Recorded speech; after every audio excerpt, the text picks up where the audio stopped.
Gloire soit rendue au Seigneur ce matin. Amen. Nous sommes en train de développer un thème. Ce thème, ça concerne donc la prière. Avant de commencer, je voulais vraiment remercier le Seigneur pour nos vies. Et comme vous le savez, le serviteur a dit tout à l'heure, nous sommes vraiment dans des temps difficiles où même au niveau de la prière, nous devons savoir adresser nos prières à Dieu. C'est vrai, dans le milieu chrétien, les gens prient lorsqu'ils se sentent menacés. Quand tu vois quelqu'un en train de prier, c'est qu'au niveau de son travail, il est menacé. Il sent qu'on veut le jeter dehors. Il sent qu'on veut le chasser. Là, il sait qu'il y a un Dieu qui peut le sauver. Alléluia. Amen. Il ne faut pas se m'attendre quand nous sommes dans des situations difficiles pour pouvoir élever la voix vers Dieu.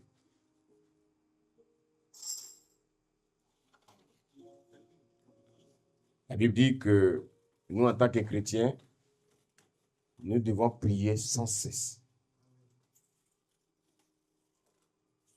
Je ne prie pas parce que j'ai un examen dans quelques mois. Non.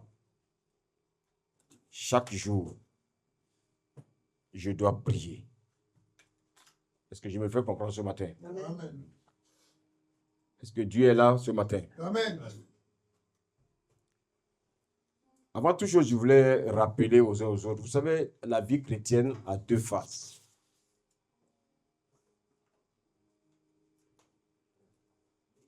La première phase, c'est ce qu'on appelle la conversion. Tout le monde peut dire qu'il est converti. Et c'est ce qu'on entend régulièrement. Je suis converti. Mais Dieu veut entendre autre chose. Dieu veut entendre la transformation. Parce que la conversion n'a rien à voir avec la transformation. La conversion, c'est de quitter un point A pour aller à un point B.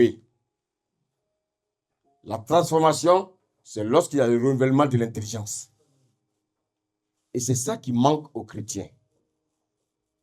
Ce matin, je voulais qu'on y pense parce que si nous ne sommes pas transformés,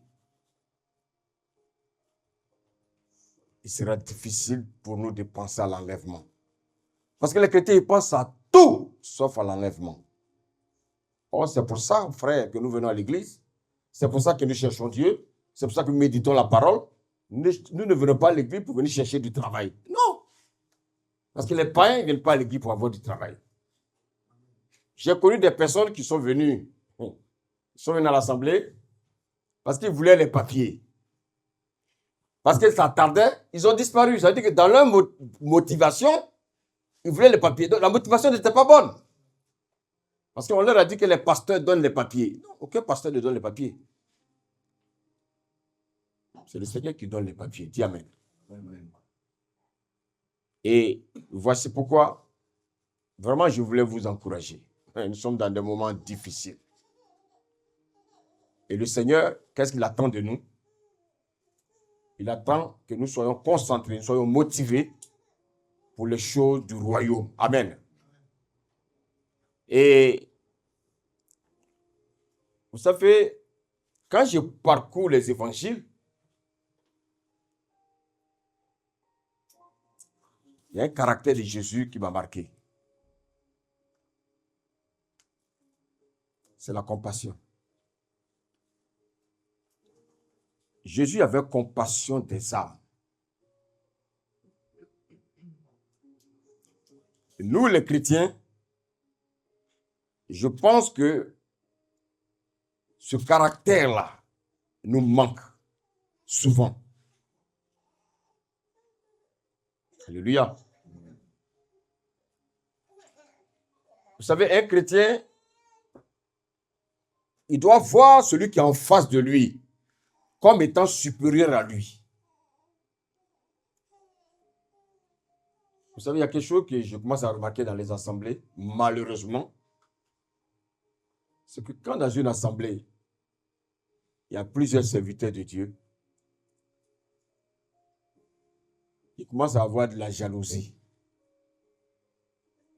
C'est ce qui s'est passé dans l'église de Corinthe. Des hommes de Dieu qui, au lieu de s'encourager mutuellement, ces hommes de Dieu-là, ils avaient des divisions entre eux. Vous savez, dans une assemblée, vous pouvez dire homme de Dieu, mais fais le travail que Dieu t'a demandé. On a remarqué que quand il y a un qui est plus scellé, la jalousie vient et ça commence bien mais à torpiller, à torpiller, à torpiller. Dieu ne veut pas descendre dans son église. Chacun de nous doit travailler pour le Seigneur. Beaucoup veulent servir le Seigneur en restant chez eux. Et quand il y a d'autres qui sortent, qui sont plus actifs, on les combat. Ça, c'est un esprit démoniaque. Et ça, malheureusement, la semaine dernière, je méditais. Et puis Dieu m'envoie dans ce passage-là. Dieu me fait comprendre que ça règne malheureusement dans l'église. Toi, tu veux t'endormir pour servir Dieu. S'il y a un qui est plus actif, en quoi ça te gêne? Mais sois aussi actif. Amen. Et ça endort les enfants de Dieu. Non. Il faut être actif. Tu veux pas être actif, laisse celui qui est actif être actif. Je voulais vraiment encourager ces hommes de Dieu qui sont actifs, que personne ne les trouble. Tout à l'heure, on vient de nous parler de la prostination. Je pense que c'est quelque chose vraiment qui ne doit pas rester dans l'église. Soyons des gens sincères. Quand nous dirons que nous venons adorer Dieu, soyons des gens vraiment disposés pour les choses de Dieu. Alléluia. Je reviens vraiment dans mon message, ça c'était une parenthèse. Jésus avait de la compassion. Et vous savez que la semaine dernière, lorsque nous avons entamé notre thème sur la prière, le Seigneur nous a appris comment prier. La première chose, lorsque nous adressons une prière à Dieu, la première des choses, Dieu nous écoute. Dieu aussi filtre les prières. Alléluia. Une chose que Dieu attend de nous, c'est que nous devenons des hommes spirituels. Dieu ne veut pas que nous restons des hommes charnels. Tout à l'heure, je disais que chaque fois que tu vois quelqu'un en face de toi, vois-le comme étant supérieur à toi. C'est en cela que Dieu va t'élever. Si dans ta pensée, tu penses que les autres sont toujours misérables et petits devant toi, tu ne vas jamais être élevé. Et tu vas connaître, bien aimé, beaucoup de frustration dans ta vie et tu vas en vouloir à ceux qui sont autour de toi. La prière. Aujourd'hui, le sous-thème qu'on va développer, est-ce qu'un chrétien doit souhaiter la mort de ses ennemis?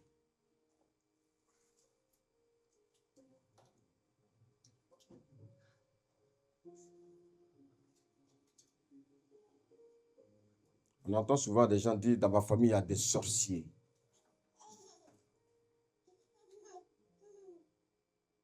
Est-ce que pour autant, je dois prier pour que les sorciers de ma famille meurent?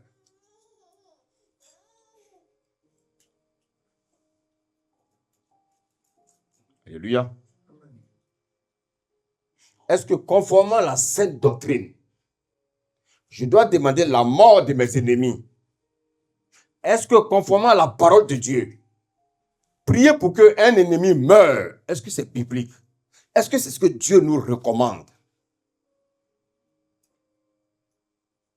Prier pour que Dieu fasse du mal à celui qui me fait du mal, est-ce que c'est biblique? Vous savez, si on a ces pensées, nous sommes comme des meurtriers. Nous sommes véritablement des meurtriers. Aujourd'hui, nous allons voir ce que Dieu attend de nous face à nos ennemis. Vous savez, beaucoup passent des temps dans les églises. Quand vous voyez les nombreux veillées de prière, c'est pour ça qu'aujourd'hui, ça me dégoûte les veillées de prière. Vous savez pourquoi? Parce qu'on a passé tellement de temps dans les veillées de prière à aller combattre les démons, à aller exterminer nos ennemis, exterminer les sorciers. Est-ce que, frère, au fond de nous, est-ce que si on est réellement des enfants de Dieu, est-ce que c'est la volonté de Dieu pour notre vie de chercher à exterminer nos ennemis par la prière?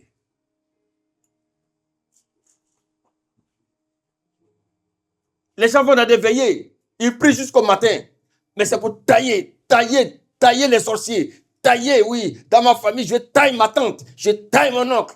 Ils ne taillent jamais leurs parents. Parce que dans leur esprit, on leur a fait croire que ce sont les oncles et les tantes qui sont des sorciers.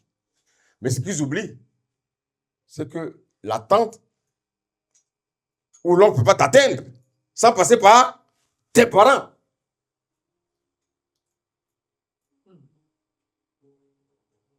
Écoutez-moi bien. Si dans votre famille, on vous parle de la sorcellerie régulièrement, et puis si vous avez des problèmes que vous commencez à accuser vos parents, les véritables ne sont pas vos oncles. Les véritables là sont à côté de vous. Je ne dis pas que ça n'existe pas la sorcellerie. Ça existe bel et bien. Mais si tu n'es pas éclairé, tu vas prier comme les pharisiens prient. Alléluia. Regardez la question que les pharisiens vont poser à Jésus. Matthieu 5, 43, s'il vous plaît. Matthieu 5, verset 43. Amen. Amen. Vous avez appris. Donc, la Bible dit, vous avez appris. Ça, c'était la loi du talion. Ça, c'est des personnes qui n'avaient pas encore rencontré Jésus. Et eux, dans leur loi, la loi qu'ils avaient mis en place disait quoi? Vas-y, reprends. Vous avez appris qu'il a été dit, tu aimeras ton prochain et tu haïras ton ennemi. Voilà, ça c'était ce qui s'est passé avant que Jésus ne vienne. Tu ne pouvais qu'aimer ceux qui t'aiment, mais d'haïr celui qui ne t'aime pas.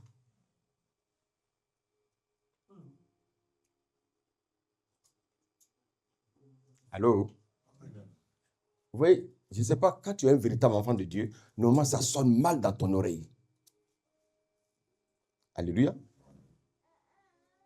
Donc les pharisiens, eux, ils aimaient ceux qui les aimaient.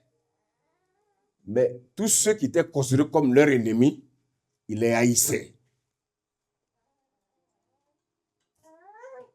Mais quand le maître de la parole, celui qui a créé toutes choses, celui qui a créé les pharisiens, celui qui a créé le monde, quand il va venir donner le vrai sens à la parole. Et regardez ce qu'il va dire. Verset 44. Mais moi, je vous dis, aimez vos ennemis. Aimez vos ennemis. Bénissez ceux qui vous maudissent. Bénissez ceux qui vous maudissent. Faites du bien à ceux qui vous haïssent. Faites du bien à ceux qui vous haïssent. Et priez pour ceux qui vous maltraitent et qui vous persécutent. Vous avez entendu? Il dit de prier pour ceux qui vous maltraitent et qui vous persécutent. Chrétiens, je veux qu'on se concentre bien ce matin. Amen. Parce qu'il y a trop de dérives dans nos églises.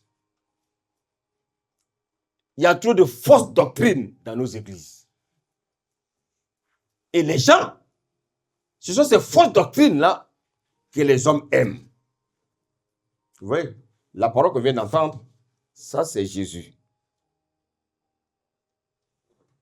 Si tu te proclames chrétien, frère et sœur, écoute-moi. Tu dois avoir les mêmes sentiments que le maître.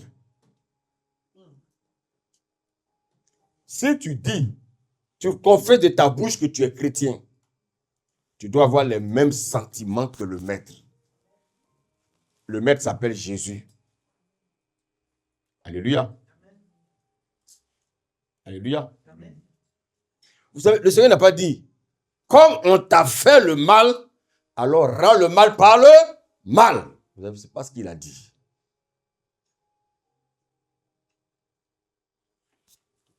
va prendre Luc 9, verset 51 à 54. Regardez ce qui va se passer. Amen. Parce que Jésus, celui-là, c'est-à-dire, lui pratique ce qu'il dit. Donc, si nous disons que nous sommes chrétiens, nous devons pratiquer, bien aimé, la parole que le Seigneur nous donne. Alléluia.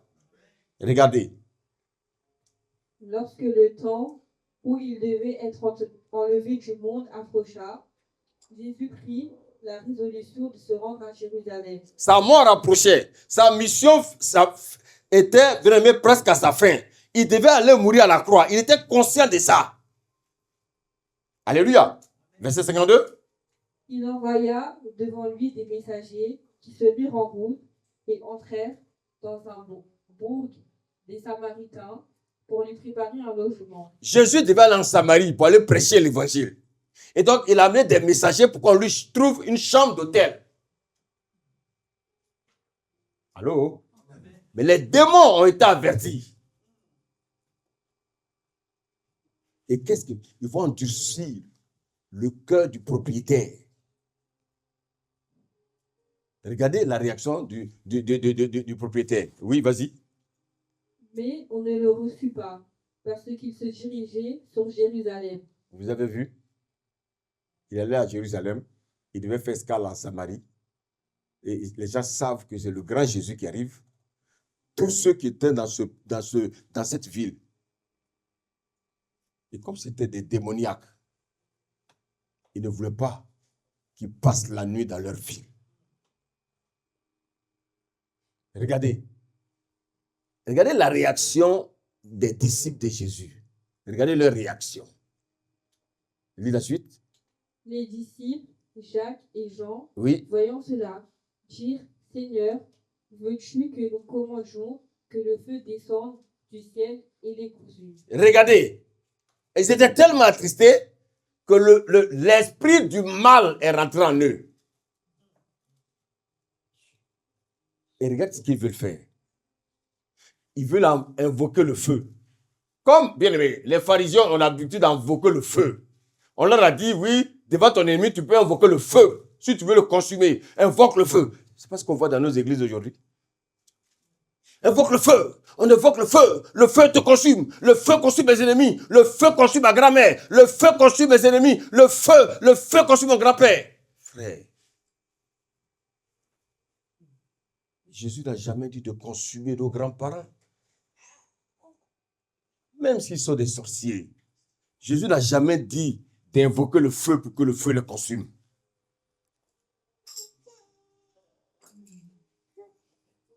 Alléluia.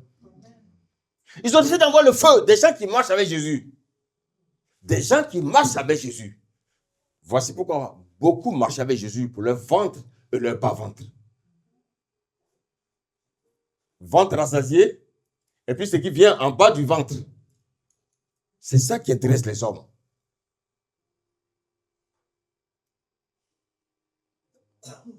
Allô? Je suis rassasié. La première pensée qui vient pour moi, à nous là, le sexe. Il y a autre chose dans la vie. Il y a autre chose dans la vie. Mieux que ça. Ils veulent consumer le propriétaire parce qu'il a refusé que Jésus vienne séjourner dans son hôtel. Vous avez la pensée souvent des chrétiens? Ils ont des pensées tordues. Des chrétiens qui veulent que leurs semblables soient consumés parce qu'ils ne veulent pas les sentir. Regardez Jésus, verset 55 à 56.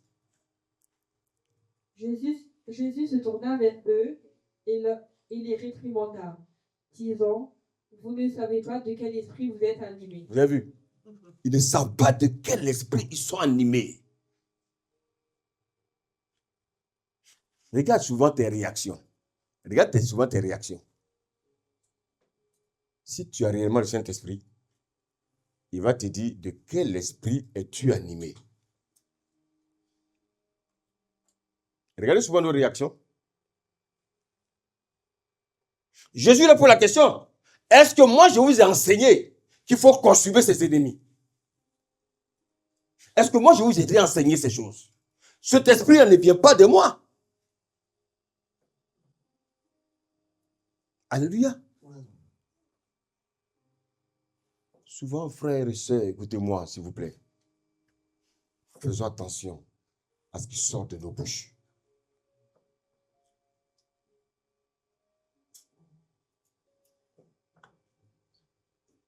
Jésus était venu pour une mission. Il est le médecin par excellence. Il est venu pour guérir ceux qui ont le cœur brisé. Il est venu pour guérir les malades. Un malade, il a besoin de médecin. Et le médecin a eu sa formation pour pouvoir guérir les malades. Dites amen. Et vous demandez à Jésus de tuer les malades. Regardez souvent la pensée qui nous anime. Alléluia. Jésus dit, mais vous ne savez pas l'esprit qui vous anime. Beaucoup sont dans les églises, mais ils ont autre esprit que l'esprit de Dieu. Frères et sœurs, celui qui parle, c'est lui qu'on appelle le Dieu de compassion. Nous devons avoir la compassion pour ceux-là que nous traitons de sorciers. Nous devons avoir de la compassion pour ceux-là que nous traitons comme des ennemis. Nous devons avoir de la compassion pour ceux qui nous font du mal. Nous devons avoir de la compassion pour ceux, bien-aimés, qui nous injurient chaque jour. Vous savez pourquoi? Parce qu'ils n'ont pas encore reçu le Saint-Esprit. Ils n'ont pas encore rencontré Jésus. Comment quelqu'un qui n'a pas encore rencontré Jésus, comment tu veux qu'il se manifeste comme toi?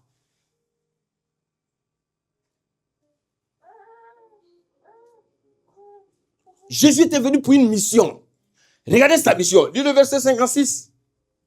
Car le Fils de l'homme est venu non pour perdre les âmes des hommes, mais pour les sauver. Il est venu pour sauver les sorciers. Il est venu pour sauver ceux que nous appelons nos ennemis.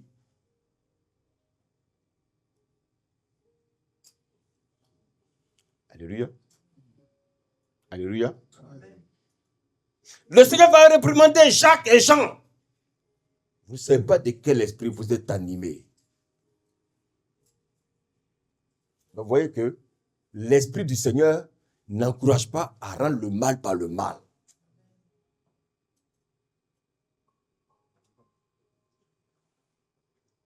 Le Seigneur ne nous demande pas de nous venger nous-mêmes.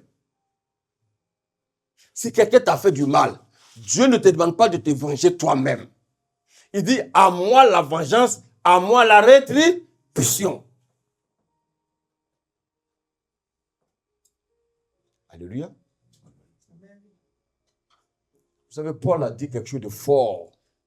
Paul a dit aux disciples, soyez mes imitateurs comme je le suis de Christ. Mais comment était Christ? Christ avait de la compassion. Christ ne cherchait pas à exterminer ses ennemis. Regardez tous les pharisiens. Jésus savait que les pharisiens allaient le tuer. Mais quand les enfants des pharisiens sont malades, qu'est-ce qu'il faisait? Il allait intervenir. Quand les femmes des pharisiens étaient malades, Jésus allait intervenir. Il allait intervenir dans la famille de Jairus.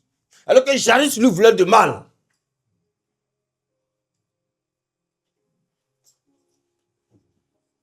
Est-ce que je peux prêcher? Frères et sœurs, le chrétien, le monde doit le considérer comme quelqu'un qui est bête. Si le monde ne te considère pas comme quelqu'un qui est bête, ça veut dire que frère, tu n'as pas encore rencontré Jésus. Tous ceux que Jésus a guéris, c'était des gens qui lui voulaient le mal.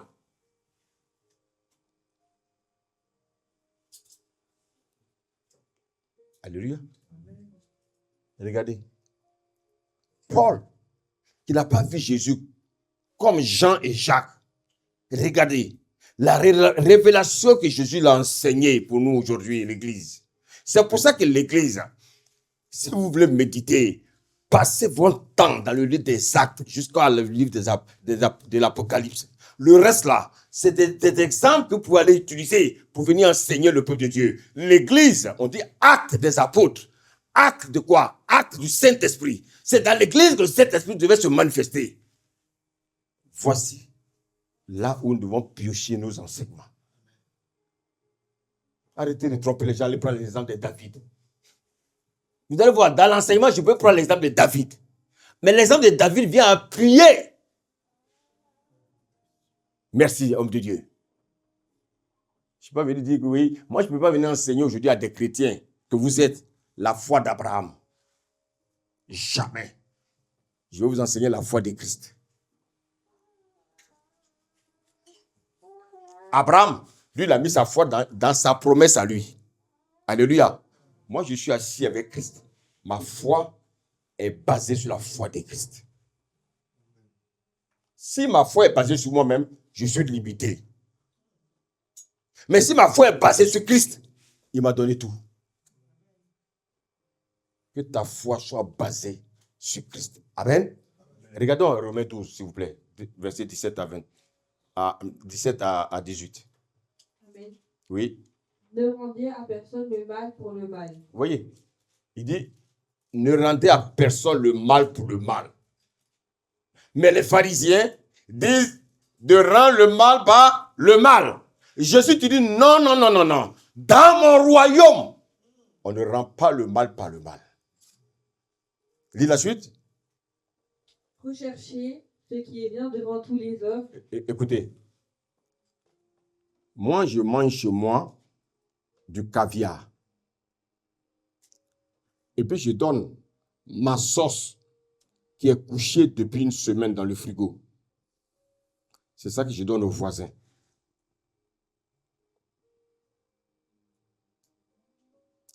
Est-ce que ce n'est pas de la nourriture? C'est de la nourriture, non? Mais pourquoi un repas qui a duré une semaine, 2 semaines dans mon congélateur, c'est ça que je donne aux voisins? Et puis moi, je mange du caviar le jour même. Je suis en train de vous amener quelque part. Il y a des ça qu'on pose, qu'on pense que c'est bien. Mais on peut faire mieux.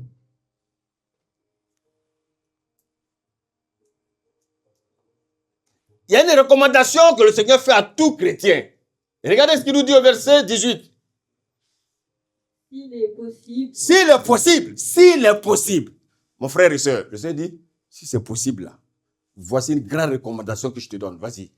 Autant que cela dépend de vous. Donc en fait, ce que le Seigneur te recommande, ça dépend de toi. Alléluia. Il dit Alléluia. Amen. Ça ne dépend pas de Dieu lui-même, ça dépend de toi. C'est-à-dire que toi-même, tu peux décider de faire ce que Dieu te demande. Et qu'est-ce qu'il te demande? Soyez en paix avec tous les hommes. Alléluia. Amen. Le Seigneur dit, si cela dépend de toi là, il faut que tu sois en paix avec tout le monde. Donc dans tout le monde, il y a qui? Mes ennemis et mes amis. Beaucoup sont en paix avec ceux qui sont en paix avec eux. Et ils sont en mal avec ceux qui sont en mal avec eux. Ça, c'est pas biblique. Ça veut dire que, frère, bien-aimé, tu n'es pas en train d'imiter Christ.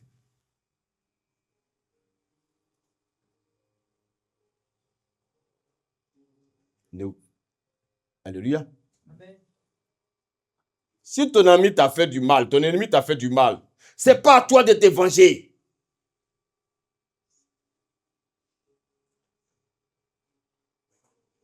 Alléluia. Amen. Vous devez laisser la colère agir. Pourquoi?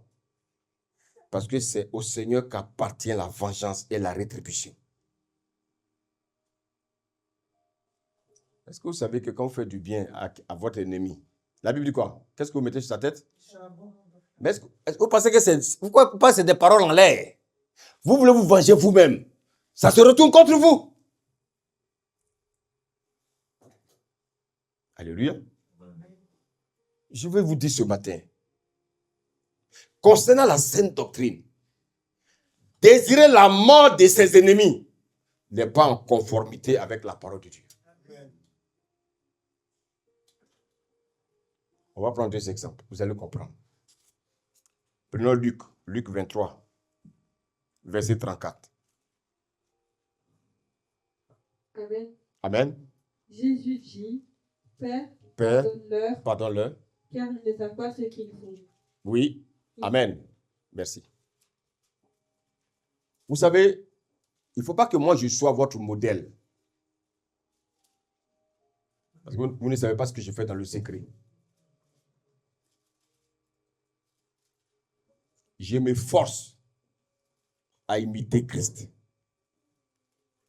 Mais je veux que tu prennes comme modèle Jésus-Christ.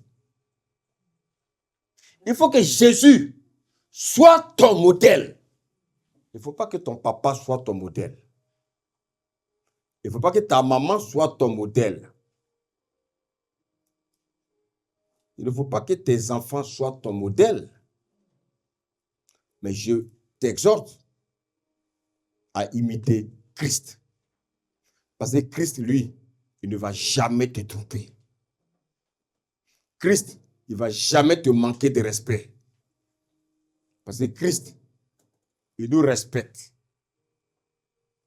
Quel que soit l'âge. Voici pourquoi quand nous prions, nous ne le vous voyons pas.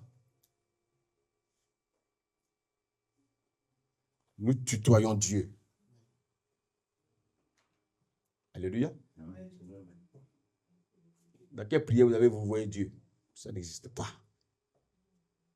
Dieu est en train de dire, la manière dont je vous dois du respect, vous me devez aussi du respect. Tu peux vous voyer ton chef de service. Tu peux vous voyer le président de la République.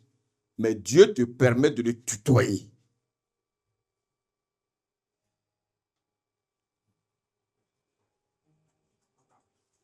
Christ est notre modèle par excellence.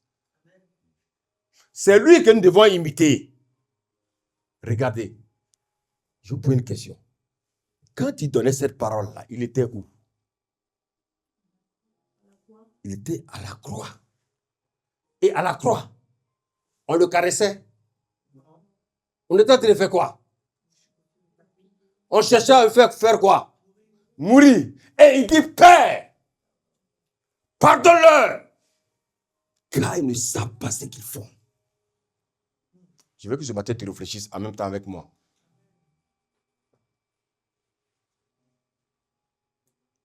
Pendant que ses bourreaux veulent le faire mourir, pendant que ses ennemis sont en train de le tuer, pendant que ses ennemis sont en train bien aimé de le crucifier, lui, qu'est-ce qu'il dit? Il dit, Papa, Père, ceux qui veulent me mal là, il faut leur pardonner.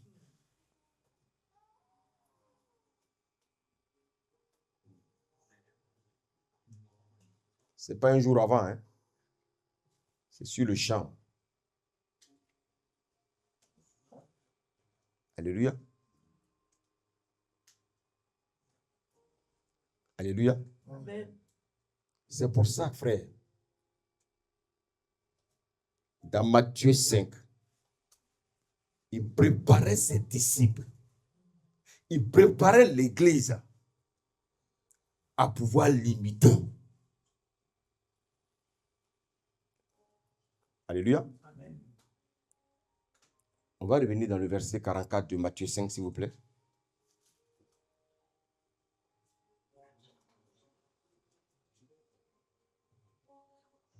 Amen. Amen. Mais moi je vous dis, aimez vos ennemis. Vous voyez, pendant qu'il est sur la croix, il a en train de manifester son amour pour toute créature. Je dis même pour toute créature. Il a en train de manifester l'amour pour ses ennemis. Est-ce que vous savez que les Écritures sont spirituelles? Vous les banalisez comme ça. Vous les récitez et vous n'obéissez pas à ça. Vous êtes en train d'entraîner la malédiction sur vous. les Écritures là sont spirituelles. Beaucoup pensent que c'est un roman qu'on lit ou bien une bande dessinée. Non, c'est la vie. Voici pourquoi. Alléluia. Lorsque vous méditez, vous savez ce que vous devez faire? Vous devez prendre le temps. Est-ce que vous me suivez? Vous devez prendre le temps. Vous devez rester longtemps. Vous pouvez rester longtemps sur un seul mot. Vous pouvez rester longtemps sur un seul mot. Est-ce que vous me suivez, s'il vous plaît? C'est ça, méditer. Et pendant que tu es en train de méditer, je vois souvent des gens qui ont des Bibles propres. Un chrétien, normalement, sa Bible ne doit pas être propre. Chaque année, tu dois changer de Bible. Parce que dans ta Bible, tu dois souligner des passages qui te marquent. Allô?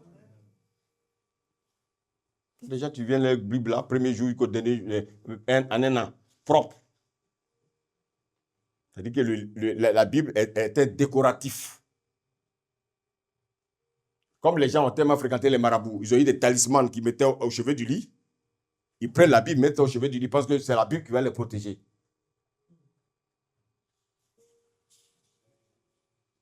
Alléluia. Amen.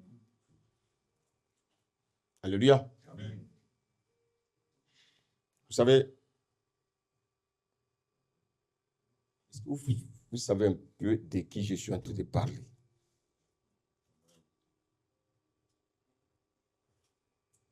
On ne parle pas des personnes qui nous veulent du bien.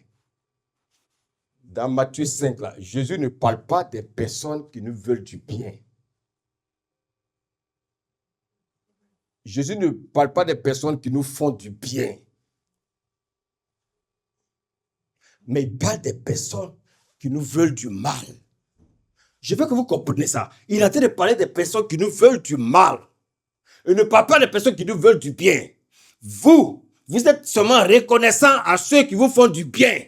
Et vous en voulez à ceux qui vous font du mal. Jésus ici, il est en train de nous interpeller par rapport aux personnes qui nous font du mal. Il parle des personnes qui nous maudissent.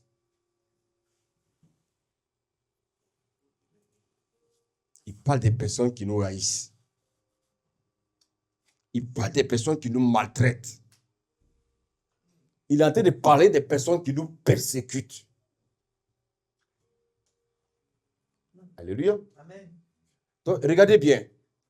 Parmi nous, dans l'église, il y a des personnes qui se sentent peut-être maltraitées. Alléluia. Amen.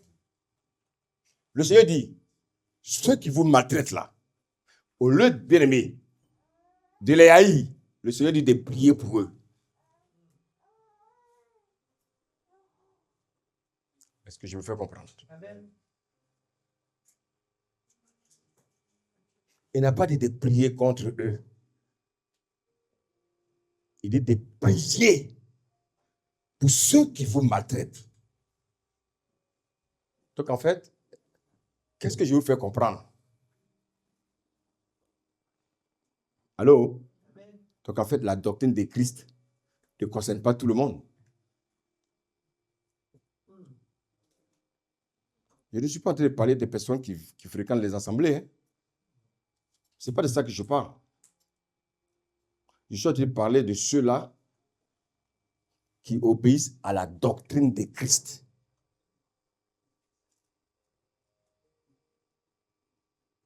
Il y a des assemblées où on vous dit de prier pour que vos ennemis meurent.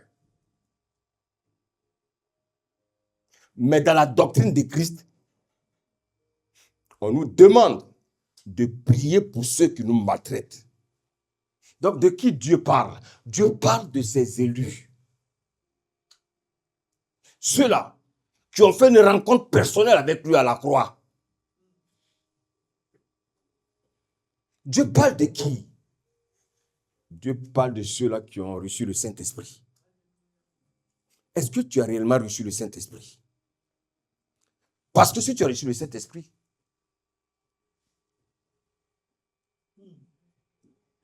tu ne peux pas maudire quelqu'un qui te maudit.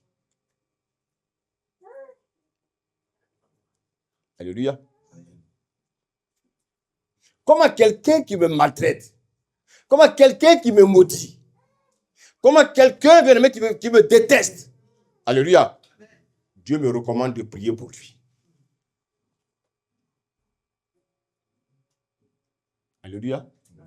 Quelqu'un qui me veut du mal, Dieu me recommande de prier pour lui. Alléluia. Alléluia.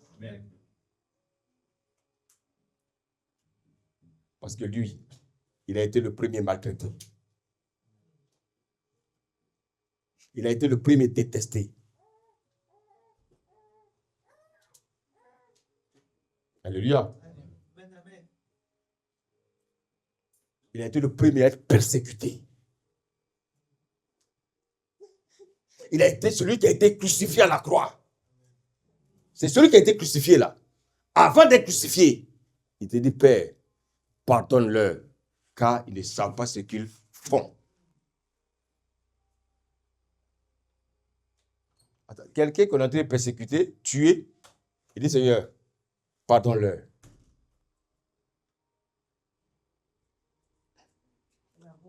Alléluia. Maintenant, quelqu'un peut-être dans cette assemblée va me dire, oui, mais c'est parce que c'est Jésus.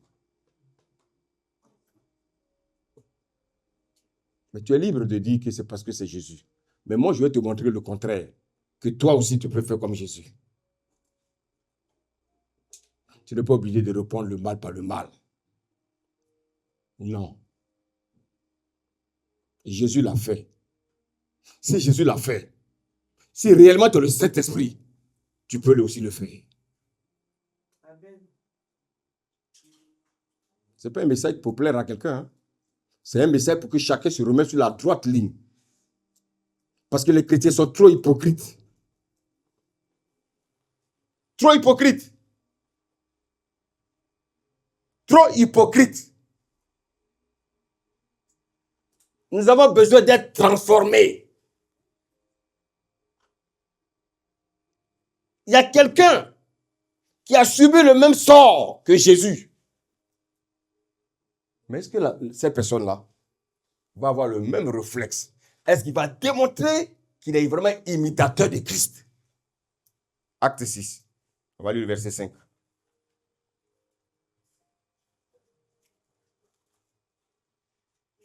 Amen. Amen. Regardez, s'il vous plaît. Cette proposition plut à toute l'assemblée. Vous savez, dans l'église de Jérusalem, on voulait nommer des diacres. Et ils vont choisir plusieurs candidats. Continue la lecture, oui. Ils élurent Étienne. Il y avait Étienne. Parmi ceux qu'on a choisis, il y avait un certain Étienne. Regardez la spécificité d'Étienne. Regardez le caractère d'Étienne. Regardez Étienne, ce qu'il avait. Oui, vas-y. Homme plein de foi. Il était un homme qui était plein de foi. Et d'Esprit Saint. Et d'Esprit Saint. Vous voyez, dans une église, on ne nomme pas n'importe qui comme ça au hasard. Dans des églises où, pour que tu sois diacre, il faut que tu sois riche dans l'église. Même si la personne est franc-maçon, on lui dit, ah non, au moins, lui, il va garder l'argent, il va nous aider financièrement. Mais l'argent, tu ne sais même pas où il va chercher ça pour vous aider. Vous avez vu, dans le monde dans lequel nous sommes. Et ces francs-maçons, hein, ils ont envahi nos églises et c'est eux qui détiennent la caisse de l'église. Et vous voulez que les gens qui viennent là-bas grandissent en spiritualité. Vous voulez que les gens qui viennent là-bas grandissent dans le spirituel. Vous voulez que les gens qui viennent là-bas, que leur esprit soit comme l'esprit de Christ. Alléluia. Amen. Continue. Philippe Prochor. Ok, on va s'arrêter là. Donc, c'était pour dire qu'il était plein de foi et d'Esprit Saint. Écoutez-moi bien. Dieu n'attend rien d'autre chez vous. Ce que le Seigneur attend de nous, là, c'est d'être plein de foi et d'Esprit Saint. Cet homme-là, alléluia, Dieu attend que vous soyez remplis d'Esprit Saint. Parce que celui qui est rempli d'Esprit Saint, il ne peut pas réclamer la mort de ses ennemis.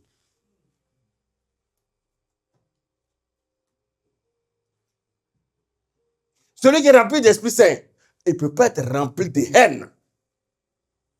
Pourquoi? Parce qu'il est conduit par le Saint-Esprit. Qu'est-ce qui va se passer avec cet homme-là? Il va commencer à prêcher l'évangile. Il va commencer à annoncer la bonne nouvelle. À cause de la bonne nouvelle, regardez ce qui va lui arriver. Acte 7, 59 à 60. Et il lapidait Étienne. Bon, lis après le verset 54, s'il te plaît. Excuse-moi. Pour une bonne compréhension. Amen. Amen. En entendant ces paroles, Oui. ils étaient furieux dans leur cœur. Oui, c'est pour, par exemple, pendant que je suis en train de prêcher, il y en a peut-être qui ont le cœur furieux. Allô? Je dis, mais qu'est-ce qu'il lui raconte là? Quelqu'un qui m'a fait du mal, il veut que j'aille lui faire du bien. Mais s'il y a quelqu'un, s'il y a une personne qui t'envoie cette pensée-là, c'est le diable. Dieu ne peut pas t'envoyer cette pensée-là. Donc il faut renoncer à cette pensée. Annoncer l'évangile, c'est le plus beau cadeau qu'on peut faire aux chrétiens. C'est le plus beau cadeau qu'on peut faire même au monde entier. Mais malheureusement, les hommes n'aiment pas l'évangile, ils n'aiment pas la vérité. Ils veulent des pasteurs qui les flattent. Ils veulent des pasteurs qui sont dans la fausse doctrine pour les trimballer en affaires. Frère, Dieu ne nous a pas appelés à ça. Dieu nous a appelés afin que nous souffrons avec lui. On souffre aussi avec Christ. À cause de qui? À cause de vous. Parce que ce que vous oubliez, c'est que quand nous prêchons, nous ne sommes pas exempts de ces paroles. On doit aussi nous appliquer à devenir des véritables enfants de Dieu. Notre prière chaque jour, c'est d'atteindre la perfection. Alléluia. Continue la lecture. Et ils grincèrent des dents contre lui. Hein? Mais Étienne, rempli du Saint-Esprit, et fixant les regards vers le ciel, vit la gloire de Dieu et Jésus debout à la droite de Dieu. Et il dit, voici, je vois les cieux ouverts et le Fils de l'homme debout à la droite de Dieu. Pendant qu'on était en train de le tabasser, le lapider, Dieu, comme il a le Saint-Esprit, oh my God, Dieu ouvre son esprit. Et puis voit le ciel ouvert. C'est ça que j'attends. C'est ça que Dieu attend de vous. Que vous soyez remplis du Saint-Esprit et que le ciel soit constamment ouvert pour vous. Pourquoi le ciel ne s'ouvre pas? Qu'est-ce que vous avez dans vos cœurs? On a dit, Étienne, on dit qu'il est rempli du Saint-Esprit. Il est rempli de foi. Quelqu'un qui est rempli du Saint-Esprit, il ne peut que manifester le fruit de l'Esprit. Pas les œuvres de la chair. Pendant que les gens sont en train de le lapider, est-ce qu'il va les insulter? Est-ce qu'il va les injurier? Est-ce qu'il va invoquer le feu sur eux? On va voir. Continue. Ils poussèrent alors de grands cris en se bouchant les oreilles. Et ils se précipitèrent tous ensemble sur lui, le traînèrent hors de la ville et le lapidèrent. Les témoins déposèrent leurs vêtements aux pieds d'un jeune homme nommé Saul. Oui. Saul. Comment on va l'appeler plus tard? Paul. Il était un assassin. Alléluia. Paul, dont on parle aujourd'hui, celui qui a écrit les épîtres là, il était un assassin. Il tuait les chrétiens. Il était animé, bien aimé, d'une animosité contre les chrétiens. Il avait pour ennemi les chrétiens. Voici pourquoi il faisait partie des tueurs. Paul n'avait pas encore le Saint-Esprit. Il était animé d'un esprit de meurtre. Vous avez vu? C'est pour ça qu'on doit aimer nos ennemis. Parce que l'ennemi, là, Tu ne sais pas que c'est un futur pasteur. Allô? Tu ne sais pas si c'est un futur prophète qui arrive. Dieu veut que tu lui présentes le caractère de Christ. Regardez la réaction d'Étienne. Je peux vous dire, sans me tromper, c'est ça qui a converti Paul.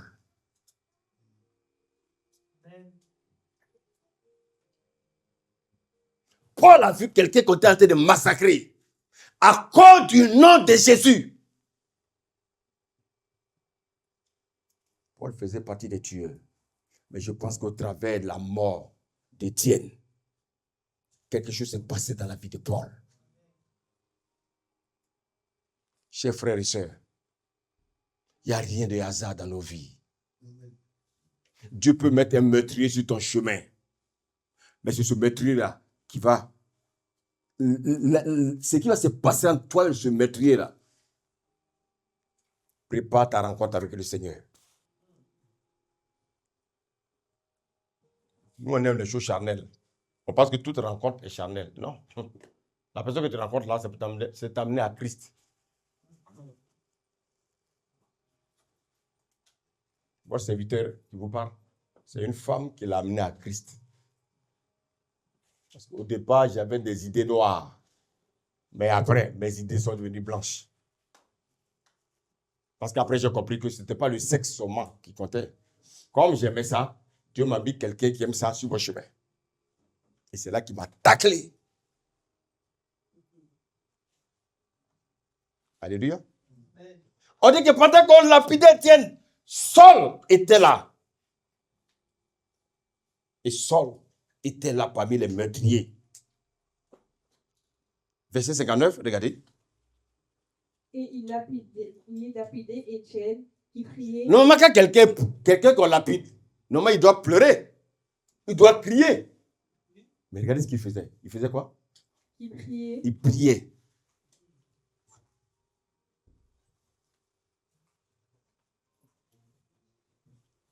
Alors, ce message-là, c'est pas pour nous amuser. C'est pour que nous prenions conscience de notre marche chrétienne. Quelqu'un qu'on a en train de tuer, lui, il prie. Mais est-ce qu'il envoie le feu sur ses ennemis? Non. Vas-y. Qu'est-ce qu'il faisait dans sa prière? Il disait, Seigneur Jésus, oui, reçois mon esprit. Oui. Puis s'étant mis à genoux, Oui. Il s'écria d'une voix forte. Il s'est mis à genoux. Quand toi tu pries, tu es dans quelle position?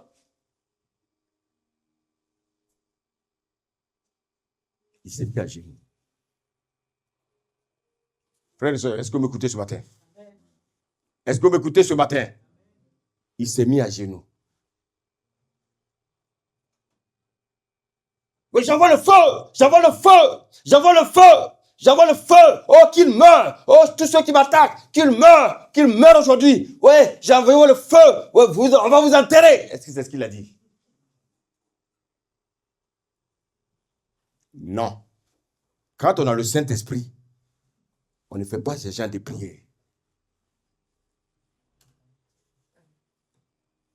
Est-ce que vous m'écoutez ce matin?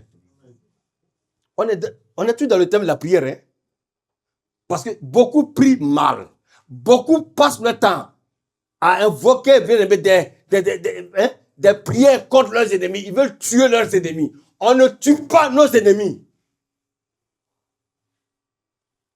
Alléluia. Est-ce que tu peux terminer, s'il te plaît? Et il s'écria d'une voix forte. Oui. Seigneur, oui. Ne leur impute pas ce péché. Oui. Et après ces paroles, il s'endormit. Quand il a fini de prier pour eux, il dit, ne leur impute pas ce péché. Ça veut dire quoi? Pardonne-leur.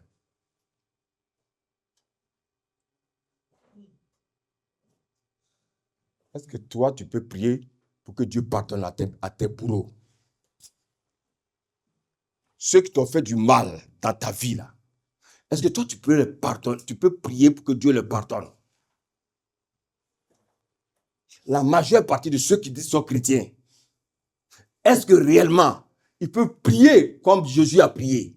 Ils peuvent prier comme Étienne a prié? Jésus, on pourrait dire non parce qu'il est Dieu.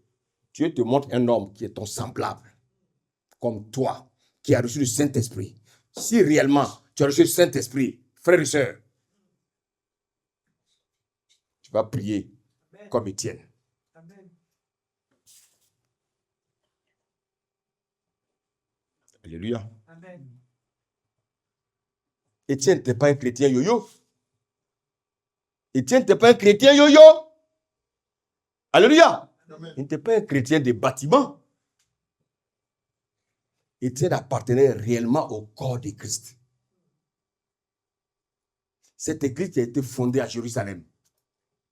Cette église qui a reçu premièrement le Saint-Esprit. Frères et sœurs, Étienne n'était pas un religieux. Il y a trop de religieux dans nos églises. Trop de faux chrétiens dans nos églises. Trop de faux frères dans nos églises. Étienne n'a pas maudit ses bourreaux. Étienne n'a pas injurié ses bourreaux. Étienne n'a pas accusé ses bourreaux. Pendant qu'on le lapidait, il cria d'une voix forte, ne leur impute pas ce péché. Oh my God.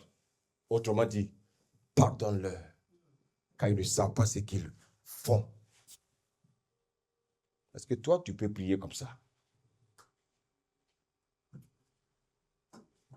Regardez, il n'a pas fait la prière quand il allait au ciel. Hein. Il a fait la prière pendant qu'on était en train de le tuer. Alléluia. Amen. Vous savez, on peut être injurié. On peut être méprisé. On peut être traité de tous les noms. Mais la seule chose que Jésus attend de toi, ne désire jamais la mort de tes ennemis. Ceux qui enseignent qu'il faut combattre nos ennemis, ils vous enseignent un autre évangile. Ils vous enseignent une autre doctrine. Ils vous enseignent un autre Jésus qui est différent du Jésus qui est mort à la croix. Parce qu'il y a beaucoup de Jésus. Beaucoup d'antéchrist. Il y a un véritable Christ. Voici pourquoi il faut faire attention. Les gens vous prêchent un Jésus haineux. On vous prêche un Jésus de vengeance. On vous prêche un Jésus qui vous pousse à maudire vos ennemis, à prier contre vos ennemis. Frère, nous, notre Jésus, il nous pousse à prier pour nos ennemis.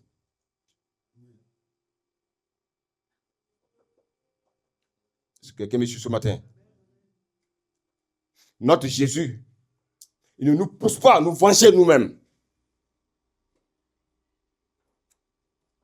Si tu penses à te venger, frères et sœurs, écoute-moi ce matin, tu n'as pas reçu le Saint-Esprit. Le Saint-Esprit ne nous pousse pas à nous venger. Le Saint-Esprit ne nous pousse pas à nous venger. Non. Le Saint-Esprit nous pousse à aimer nos ennemis. Il nous pousse à prier pour ceux qui nous maltraitent. Il nous pousse à bénir ceux qui nous persécutent. Vous savez, il y a beaucoup d'évangiles qui font sortir les enfants du corps de Christ. Parce que de la même manière, Christ a son corps, l'antéchrist aussi a son corps. À quel corps appartiens-tu? Alléluia. Est-ce que vous savez pourquoi on ne doit pas prier contre nos ennemis? Parce que ces mêmes personnes ont besoin aussi, bien aimé, de l'évangile du salut. Toi, quelqu'un t'a annoncé l'évangile. Tu es assis là. Et maintenant, c'est à toi, ton tour. Au lieu d'aller annoncer l'évangile, toi, tu cherches à maudire tes ennemis.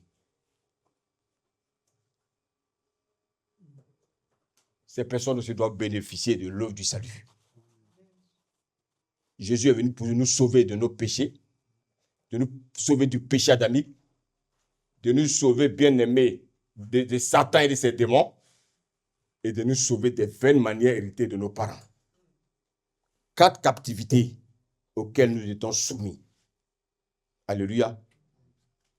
Mais vous savez quel est le vrai problème en fait du chrétien?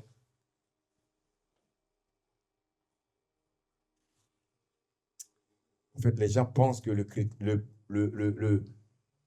diable, les gens pensent qu'il agit de lui-même. Je reprends. Le problème des chrétiens, ils pensent que Satan a le pouvoir d'agir de lui-même. Je vais te dire simplement, Satan, c'est un fonctionnaire international qui travaille au service de Dieu sans salaire. C'est un serviteur de Dieu. Si tu n'es pas spirituel, tu ne peux pas comprendre ce que j'ai dit. Hein? Satan, il est un serviteur de Dieu. Alléluia. Amen. Léa, viens t'asseoir à ma place, s'il te plaît. Satan, c'est un serviteur de Dieu. Alléluia. Amen. Satan, c'est un messager de Dieu. Alléluia. Amen. Souvent, on entend déjà dire, Satan est opposé à Dieu. Satan ne peut pas être opposé à Dieu. Satan, il est au service de Dieu. Allô? Amen. Satan, il est serviteur de Dieu. Amen. Amen. Ça vous choque? Et c'est la vérité. Est-ce que vous savez que Satan ne peut pas lever le petit doigt sur vous sans l'accord de Dieu? C'est-à-dire, quand on dit, oh Satan, oh Satan, oh Satan, non! Satan ne peut qu'agir lorsqu'il a la caution de Dieu. Là, je vous pose la question, vous croyez que qui a mis le serpent là dans le jardin? Ah. Qui a mis le serpent? On dit, il était le plus rusé. Qui est le plus rusé? Donc c'est lui. Qui l'a mis dans le jardin? Dieu il met le serpent dans le jardin et en même temps, il donne une parole à Adam et puis il dit, fais attention. Il y a des arbres dans le jardin là qui sont bons à manger. Mais il y a un là, il ne faut pas manger. Alléluia. Est-ce que vous savez? Dieu permet à Satan de nous toucher de deux manières. Il y a deux manières par lesquelles Satan peut nous toucher. Et celui qui lui donne la permission, c'est le Seigneur. Satan ne peut rien faire contre toi sans l'aval de Dieu. Il faudrait que vous reteniez ça aujourd'hui. Satan, Dieu l'utilise pour que tu deviennes droit. Vous savez, quand tu n'as pas la révélation, on ne peut pas comprendre ça. On a toujours en train d'insulter Satan, Satan, Satan, Satan. Non! Satan n'a aucun pouvoir. C'est nous les hommes qui lui donnons un pouvoir. Prenons Job 2. Job 2.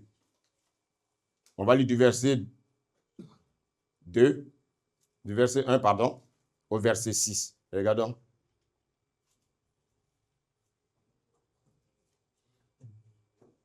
Job 2, du verset 1 au verset 6.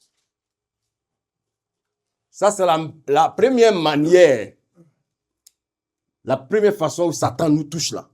Satan nous attaque là. Voici la première manière que je suis en train de vous expliquer. Lis, vas-y, c'est bon.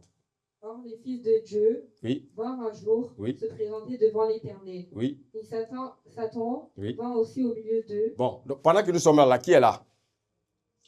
Donc il est en train de murmurer dans vos oreilles, de ne pas écouter ce que j'ai dit. Amen. Ah. Écoutez-le. Ça, c'est votre affaire. Il est là. Et il crée la distraction en même temps. C'est parce que vous n'avez pas de yeux pour voir. Il est là pour créer la distraction. Et c'est pour ça que, frère, on doit être concentré quand on vient à l'église. Lis la suite. L'Éternel dit à Satan, d'où viens-tu? Et Satan répondit à l'Éternel, de parcourir la terre et de lui promener. Bon, il vous pose la question. Mais attends, on dit oui, Dieu et Satan ils sont opposés. Mais comment Dieu peut parler à Satan? Parce qu'il a une mission pour lui. Il a une mission pour Satan. Il a dit, mais est-ce que tu as parcouru la terre? Il dit, oui, il a parcouru la terre. Parce que Dieu savait ce que Satan voulait. Et Dieu aussi voulait, savait. Satan aussi, il sait comment les enfants de Dieu se comportent là. Il sait ce que Dieu également fait pour pouvoir les redresser. On lit la suite. L'Éternel dit à Satan, Oui. as-tu remarqué mon serviteur Job? C'est comme Dieu, il a aussi pu dire, mais Satan, as-tu remarqué mon serviteur Luc? Est-ce que tu as remarqué mon serviteur Luc? Amen. Regardez, on lit la suite. Il n'y a personne comme lui sur la terre. Dieu dit, mon serviteur Luc, il n'y a personne comme lui sur la terre. Ah, c'est Dieu qui a parlé. Maintenant, est-ce que tu vas faire Dieu menteur? Ça, c'est ton affaire. Dieu nous a tous justifiés ici. Alléluia. Maintenant, si devant les païens, tu fais autre chose, qu'est-ce que tu veux que Dieu fasse? Dieu t'a justifié.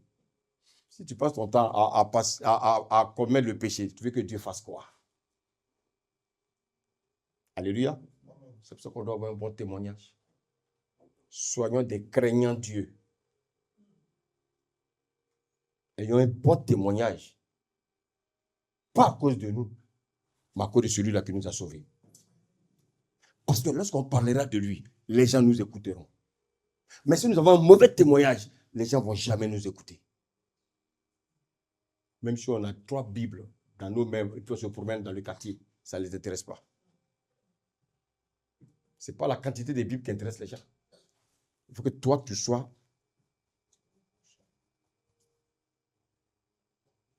un témoin. Quand les gens te voient, ils voient Christ au travers de toi. Dis la suite. C'est un homme intègre et droit. Est-ce que Dieu peut dire, ah, tu as vu mon fils là? Il est intègre et droit. Vous avez vu quel engagement Dieu prend? Dieu prend un engagement en disant, tu as vu mon serviteur, patience, mais il est un homme droit et juste. Alléluia. Et Dieu ne va jamais discréditer un de ses enfants. Dieu élève toujours ses enfants. Mais l'homme lui-même s'abaisse. Alléluia. Continue. Craignant Dieu et se détournant du mal. Il demeure ferme dans son intégrité et tu m'excites à le perdre sans motif. Oui, continue. Et Satan répondit à l'Éternel, peau pour peau, tout ce que possède un homme, il le donne pour sa vie. Vous savez, Satan est en train de dire à Dieu, non, mais c'est parce que tu as donné un bon travail à Job, c'est pour ça qu'il vient toujours à l'église. C'est parce que tu l'as enrichi, c'est pour ça qu'il vient toujours à l'église. Attends, il faut faire, il va être au chômage. Tu vas voir s'il aura le courage encore de venir à l'église. Satan connaît le cœur de l'homme. Les chrétiens, ils prient quand ça va. Les chrétiens, ils lisent la Bible quand ça va. Mais quand ça ne va pas, ils en veulent à toute la terre. Ils peuvent en vouloir Dieu, en vouloir les voisins, en vouloir les gens de leur propre maison. Parce que Dieu, le diable sait que l'homme est attaché au matériel. Il sait que l'homme est attaché aux choses du monde. Quand tu veux détacher l'homme aux choses du monde, il devient ton ennemi tout de suite. Satan sait ça. Il connaît l'état de nos cœurs là. Il n'a pas dit autre chose. Hein? Il dit, rends le pauvre. Tu vas voir si t'aimes. Rends le pauvre. Tu vas voir si t'aimes. Il veut se marier.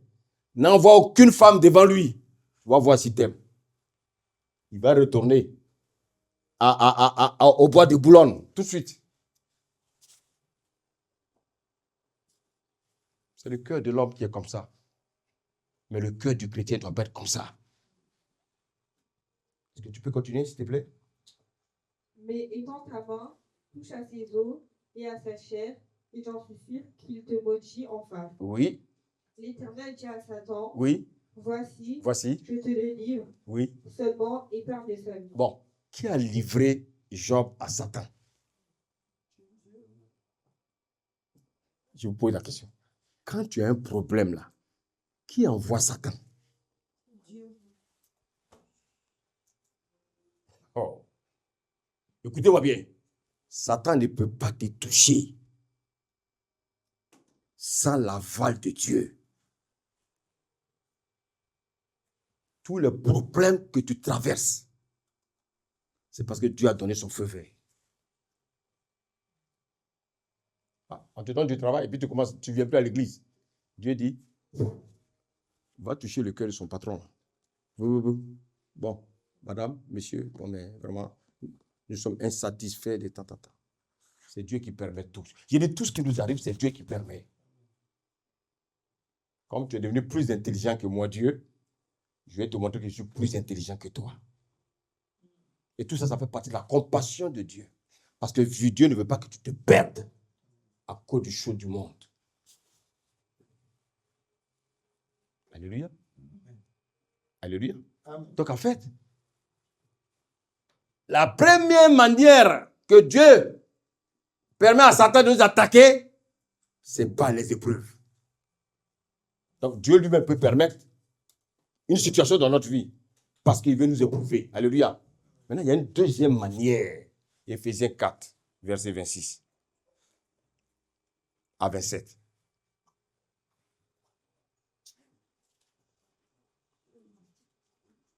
Éphésiens 4, verset 26 à 27. Si vous mettez en colère, ne péchez point. Voilà. La deuxième manière, c'est quand tu te mets en colère. Vous savez, quand vous venez à l'église et puis on vous prêche là, vous croyez que c'est du blabla. La colère là, la colère que tu manifestes chaque jour là, il y a des conséquences. Ce n'est pas un jeu. La colère que tu manifestes chaque jour, toi-même, cette fois-ci, ce n'est pas Dieu. Hein? Il y a ce que Dieu lui-même envoie, puis il y a ce que toi-même tu provoques. Il dit, quand tu te mets en colère, tu ne pas faire quoi? Dis la suite. Que le soleil ne se couche pas. Non, suis simplement. Il dit, de ne pas se mettre en colère. Qu'est-ce que je suis? Ne péchez point. Comme toi, tu as un gros cœur. Je crois que ton cœur là, ça dépasse Caterpillar. Et puis on ne peut pas t'arrêter. Toujours tu es en colère. Le Seigneur te dit, si tu te mets en colère, ne pêche pas. Ce que je veux vous dire, c'est que même une prière ne peut pas arrêter ça. Parce que Dieu t'a averti. Maintenant, il dit quoi par la suite? Que le soleil ne se couche pas sur votre colère. Bon. Je peux me mettre en colère. Alléluia. Mais il faut que je le règle rapidement. Si je ne le règle pas, verset 27, il dit quoi? Et ne donnez pas accès au diable. Est-ce que vous me suivez? Est-ce que vous me suivez? Dieu lui-même peut créer une preuve dans ta vie. Et toi-même, tu peux ouvrir la porte à Satan qui t'attaque. Alléluia. Quand un cœur passe son temps à bouder, un cœur passe son temps à murmurer, un cœur qui ne pardonne pas, un cœur qui est toujours rempli d'amertume.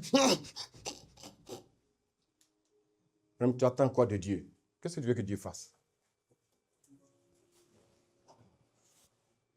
Un cœur qui est rempli d'impudicité. Un cœur qui est rempli de jalousie. Un cœur qui est rempli de cupidité. Tu donnes accès au diable. Frère, Il faut que tu travailles ton intérieur. Tu ne peux pas garder ce cœur mauvais. Non. Vous savez qu'est-ce que les gens font? Les gens prennent les psaumes de David.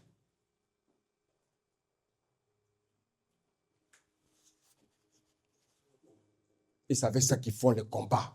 Mais ils ne savent même pas ce que ça veut dire. De quoi il s'agit? Quand David parle dans ses psaumes, le combat, on va voir quelques exemples avant que je ne m'arrête ce matin.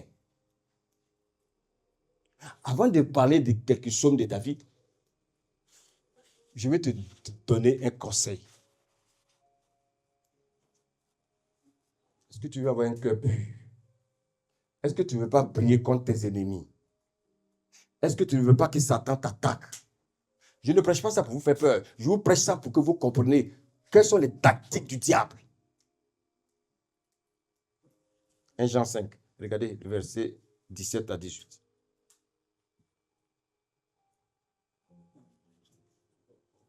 Toute iniquité est un péché, et il y a un tel péché qui ne mène pas à la mort. Nous savons que quiconque est né de Dieu ne pêche point. Le Seigneur dit que quiconque est né de Dieu ne pêche point. Maintenant, vas-y. Mais celui qui est né de Dieu se garde lui-même. Bon, on dit celui qui est né de Dieu se garde. Il se garde lui-même. Ça veut dire quoi, se garder lui-même?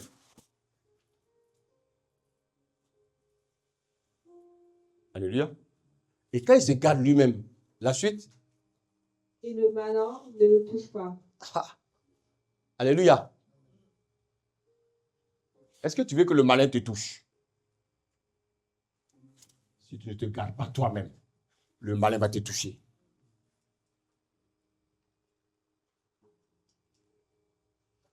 Ça veut dire quoi? Se garder soi-même.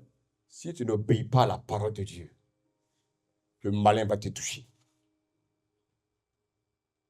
Si tu désobéis à la parole de Dieu, le malin va te toucher. Combien parmi les chrétiens sont nés de Dieu? Parce que si tu es né de Dieu, tu ne dois pas pécher. Si tu es né de Dieu, tu dois te garder toi-même. Et en te gardant toi-même, le malin ne va pas te toucher. Regardez les enfants d'Israël. Les enfants d'Israël, chaque fois qu'ils étaient dans l'idolâtrie, chaque fois qu'ils commettaient le péché, Dieu envoyait les ennemis les chicoter. Dieu a amené les ennemis les tuer. Jusqu'à ce que, alléluia, jusqu'à ce que, il y a une recommandation que Dieu a donnée à son peuple et qui te donne aussi à toi aujourd'hui. Dieu veut que tu le manifestes. 2 Chroniques 7, verset 14. Regardez. Si mon peuple sortit et invoquait mon nom. Est-ce que le nom du Seigneur est invoqué sur toi? Est-ce que tu es un enfant de Dieu? Je te pose la question, est-ce que tu es un enfant de Dieu? Il n'y a pas d'enfant de Dieu dans cette salle. Est-ce que vous êtes des enfants de Dieu? Dieu dit, si réellement tu es son enfant, lis la suite. Mon nom s'humilie. S'humilie. Prie. Et cherche ma face. Et s'il se détourne. Et se détourne. C'est-à-dire tu ne peux pas prier et puis être encore dans le péché.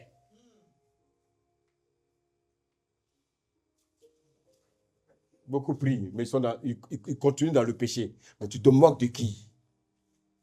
Il faut se détourner de ton péché. Continue la lecture. De ses mauvaises voies. De tes mauvaises voies. Je l'exaucerai oui. Des cieux. Oui. Je lui pardonnerai son péché. Oui. Et je guérirai son pays. Si la personne est malade, Dieu te guérit. Je vois que toutes les maladies que traînent les chrétiens, c'est Dieu qui est à la base. C'est pas Satan. Non, Satan, lui, il est celui qu'on envoie. C'est lui qui envoie les plaies. C'est lui qui envoie les maladies. C'est lui qui envoie les malédictions. Mais sous l'accord de Dieu. Dieu lui donne l'enveloppe. Il dit, tiens, va. Et puis lui, c'est un convoyeur. Donc, qu'est-ce que Dieu attend de nous en tant que chrétiens? Dieu veut que nous nous humilions. et que nous nous repentons de vouloir penser à faire du mal à nos ennemis. On ne prie pas contre son ennemi. Alléluia. Amen. Alléluia. Amen. On ne prie pas contre son ennemi. Quand David dit, par exemple, dans le psaume 16, il dit, « Car tu ne livreras pas mon âme au séjour des morts, tu ne permettras pas que ton bien-aimé voie la corruption. » Il parlait de qui? Il parlait de Christ. Vous allez le voir dans Acte 2, on n'a pas le temps de le lire. Il parlait de Christ. À son retour, il allait exterminer tous ceux qui allaient en vouloir aux enfants de Dieu. Les gens prennent ça. Ils prennent ça pour faire des combats. Ce n'est pas ce que le Seigneur a dit. Alléluia. Ce que David disait, vous pouvez le voir dans Apocalypse 19, du verset 11 à 20. Vous le lisez, vous allez comprendre que c'est de Jésus qui parlait. Amen. Oui. Frères et sœurs, qu'est-ce que je voulais que vous compreniez ce matin?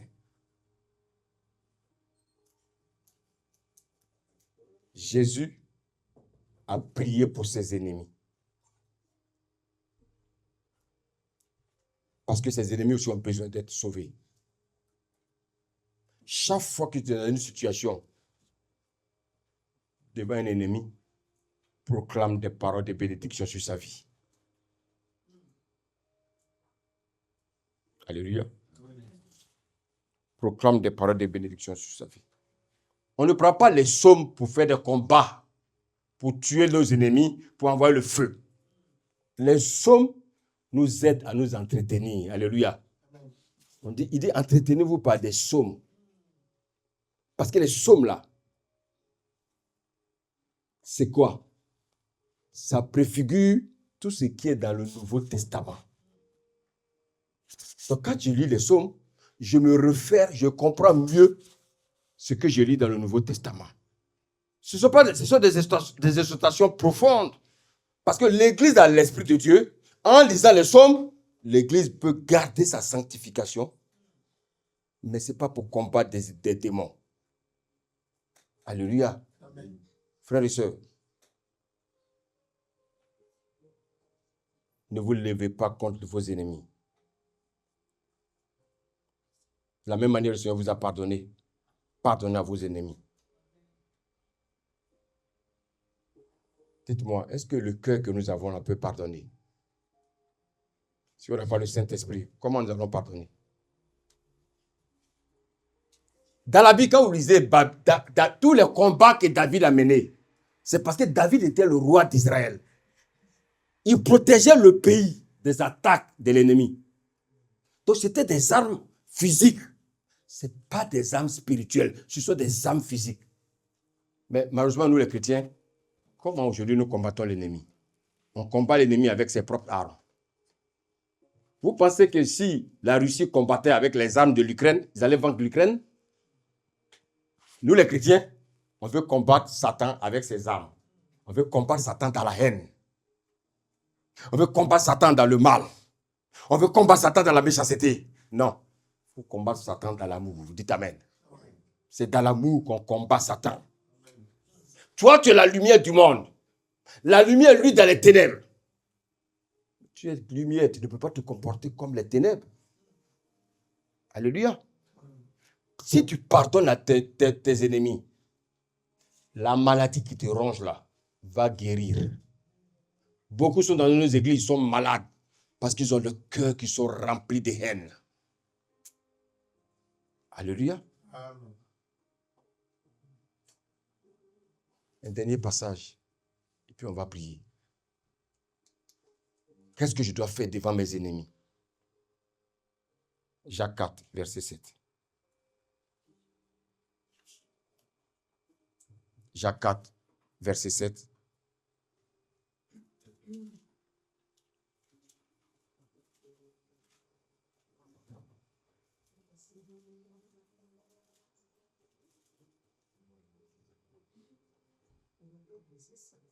Oui, allez-y, on y va.